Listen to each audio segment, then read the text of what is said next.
jeu.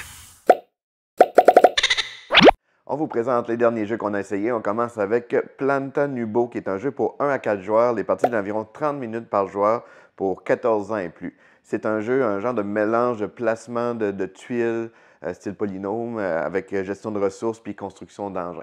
Dans Planta Nubo, chaque joueur va avoir un plateau personnel comme ça qui nous permet de planter et récolter nos fleurs. On va avoir aussi un petit plateau plus d'engins qui nous permet de gérer certains objectifs, gérer le robot de plantation, ainsi que pour stocker et réussir des objectifs, en fait des livraisons personnelles. Le gros du jeu, c'est que chaque joueur va avoir des outils comme ça et à notre tour, on va devoir en poser un sur la grille principale, comme ici. Donc, on peut le placer n'importe où entre deux tuiles, comme ça, selon l'action qu'on veut faire. En la plaçant ici, on peut juste faire une des deux actions qui est adjacente à notre tuile outil. Fait qu'on soit, dans ce cas-ci, c'est soit qu'on va prendre une tuile qu'on va pouvoir placer sur notre plateau personnel et ainsi gagner des fleurs qu'on va placer tout de suite dessus, ou réaliser l'action qui était adjacente à cette tuile-là. On va faire ça à tour de rôle pendant la partie, jusqu'à temps qu'on n'ait plus d'outils. La contrainte, c'est que aucun autre joueur peut placer une tuile adjacente du même outil. Donc, dans ce cas-ci, vu que j'ai placé le tournevis ici, il n'y a aucun autre joueur qui peut placer le tournevis ni ici, ni ici, ni là. Donc, ça fait une certaine contrainte. Il faut vraiment évaluer quel outil que les joueurs prennent pour justement pas rester coincés en fonction des actions qu'on veut faire. Les actions qu'on veut faire, principalement, ça va être de planter, premièrement, des fleurs, les récolter pour aller faire des livraisons. Fait que on peut aller faire des livraisons sur notre plateau personnel, mais c'est surtout sur le plateau central qu'on va pouvoir faire différentes livraisons. Comme par exemple, si je viens livrer ma plante mauve ici, ça va me donner 3 énergies. Et c'est là que le côté construction d'engins embarque, parce que dans les actions qu'on va pouvoir faire, ça va être d'acheter des cartes qu'on va placer tout le tour de notre plateau personnel comme ça. Et à toutes les fois qu'on gagne de l'énergie, comme ici, je gagnerais 3 énergies, je vais pouvoir déplacer mon dé de 3 cases et ainsi activer des actions spéciales que je vais avoir construites autour de mon plateau. Il y a des actions spéciales, il y a aussi des façons de gagner des points aussi qu'on va pouvoir mettre autour de notre plateau.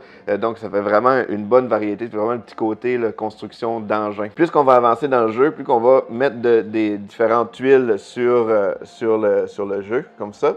Et quand on réussit à libérer les tuiles, dans le fond, qu'on a livré les plantes, mais là, on va pouvoir les convertir en forêt en allant chercher différentes tuiles qu'on va pouvoir placer. Évidemment, il faut avoir des espaces pour les placer. Comme par exemple, je pourrais venir chercher et placer cette tuile-là pour gagner des revenus dans l'énergie. On peut les améliorer aussi pour gagner plus de points à la fin de la partie. Donc, le jeu va continuer comme ça pour un certain nombre de manches. Et c'est le joueur qui va avoir le plus de points d'oxygène qui va remporter la partie. Donc, Planta Nubo, c'est un jeu qui paraît gros, il prend beaucoup de place sur la table, mais il n'est pas si compliqué une fois qu'on embarque dans les différentes mécaniques. C'est super original, la façon de gérer nos actions, c'est le fun, c'est dynamique entre les joueurs. Puis le petit puzzle de construction de notre plateau aussi par rapport aux fleurs qui se convertit en forêt aussi. C'est vraiment bien pensé. On a le robot que je n'ai pas trop parlé aussi dans la vidéo qui permet justement de changer un peu, d'utiliser des jokers, de pouvoir activer 2 tuiles en même temps ou des choses comme ça. Il y a aussi des objectifs de fin de partie. Il y a des personnages qu'on peut activer aussi à la fin de chaque manche qui va nous donner certains bonus. Donc c'est un jeu qui est très varié, une bonne rejouabilité. Donc c'est Planta Nubo. On a aussi essayé Planet Unknown, qui est un jeu pour 1 à 6 joueurs, les parties d'environ 60 minutes pour 10 ans et plus. C'est un jeu de placement de tuiles vraiment intéressant. Donc, dans Planet Unknown, chaque joueur va avoir une planète et un petit module ici pour compter les types de ressources qu'on va gagner au travers de la partie.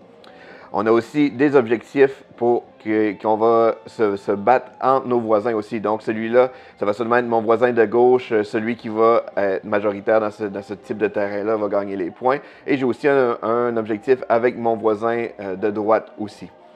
La mécanique est super simple, c'est qu'à notre tour, on va choisir n'importe quelle tuile en faisant une rotation sur le plateau comme ça. Fait que si par exemple, moi je suis le joueur rouge et cette tuile-là m'intéresse, je vais prendre cette tuile, je vais pouvoir la prendre, en fait je peux prendre une des 2 tuiles qui est vis-à-vis ma flèche et tous les autres joueurs vont prendre une des 2 tuiles qui est devant leur flèche. Donc le joueur jaune va prendre soit cette tuile ici ou soit cette tuile ici et le joueur mauve va prendre soit cette tuile ici ou soit cette tuile-là qu'il va placer sur le jeu.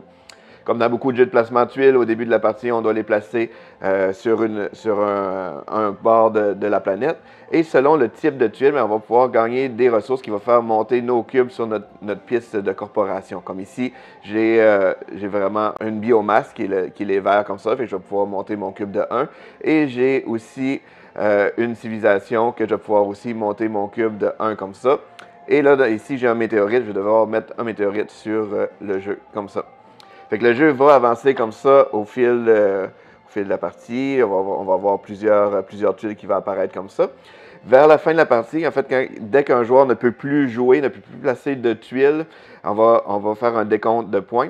Et là, c'est que toutes les lignes et les colonnes qui sont pleines et qui n'ont pas d'astéroïdes dessus, bien, on va pouvoir compter les points qui sont ici. Quand on monte les cubes ici, ça nous permet aussi de gagner des points. Selon notre position sur les différentes pistes, on va pouvoir gagner des points, mais ça nous permet de faire beaucoup de bonus aussi. Premièrement, on a les bonus un peu Joker qui sont comme ça. Ça nous permet de monter n'importe quel autre cube sur le jeu.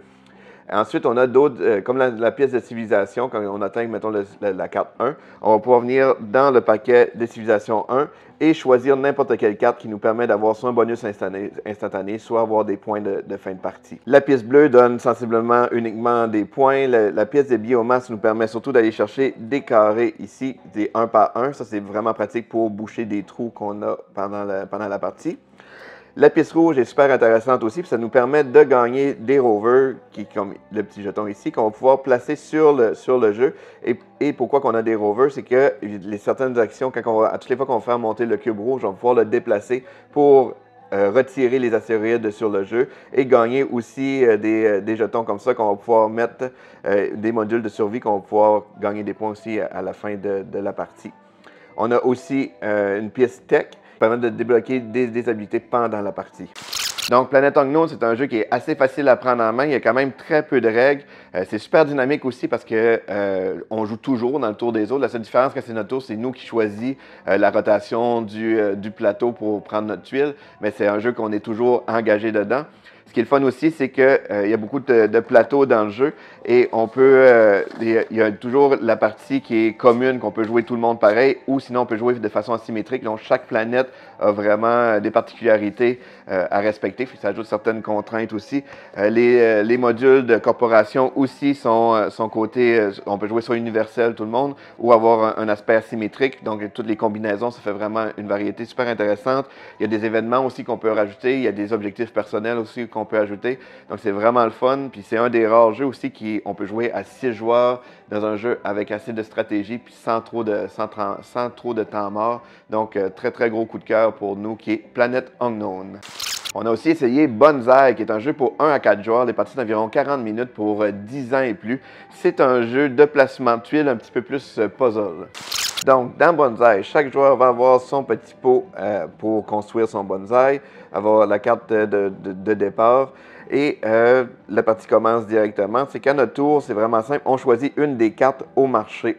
Si on choisit les cartes plus à droite, on va avoir des gains en tuiles. Fait que si par exemple, je prenais cette carte-là, je pourrais gagner une tuile forêt et une tuile fruit que je pourrais placer sur mon plateau comme ça. Et la carte, vu que c'est une carte avec une habilité spéciale, je peux la mettre du côté droit de mon plateau comme ça. Fait que dès maintenant, au lieu d'avoir seulement une limite de 5 tuiles en réserve, je peux avoir une limite de 7 tuiles en réserve.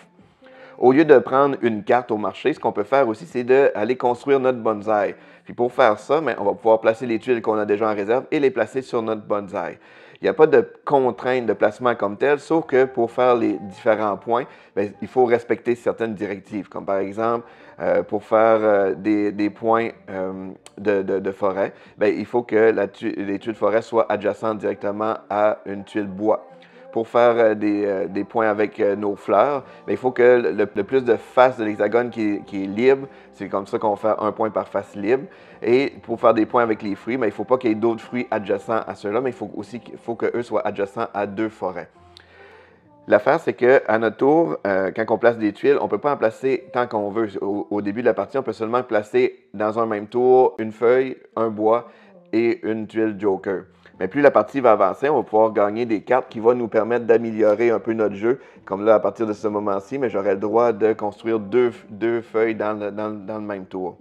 Il y a plusieurs types de cartes aussi. Il y a des cartes qui vont donner des objectifs à la fin de partie. Comme ici, j'aurais 1 point pour chaque tuile bois dans mon bonsaï. Et il y a des personnages aussi qui nous permettent d'avoir des habiletés spéciales, comme ici, ça nous permet d'aller construire tout de suite deux tuiles de ce type-là dans notre bonsaï. Et il y a d'autres cartes qui permettent de gagner des bonus de points selon les personnages qu'on va avoir récupérés aussi. Et il y a des objectifs de fin de partie aussi qui changent, la sorte change après, dépendamment des parties. Donc, Bonsaï, c'est un jeu vraiment le fun, facile à prendre en main. Il y a une belle stratégie, mais il y a une belle fluidité aussi parce qu'à notre tour, tout ce qu'on fait, c'est choisir une carte. Puis, on a particulièrement aimé ça parce que justement, c'est une mécanique qui est très épurée parce que c'est la carte qu'on choisit qui devient notre revenu selon sa position et en fonction de la carte qu'on va vouloir avoir pour certaines fonctions aussi. Donc, ça fait vraiment un beau petit casse-tête d'optimisation qui est très, très, très bon. C'est un très bon jeu qui est Bonsaï. Lis le jeu.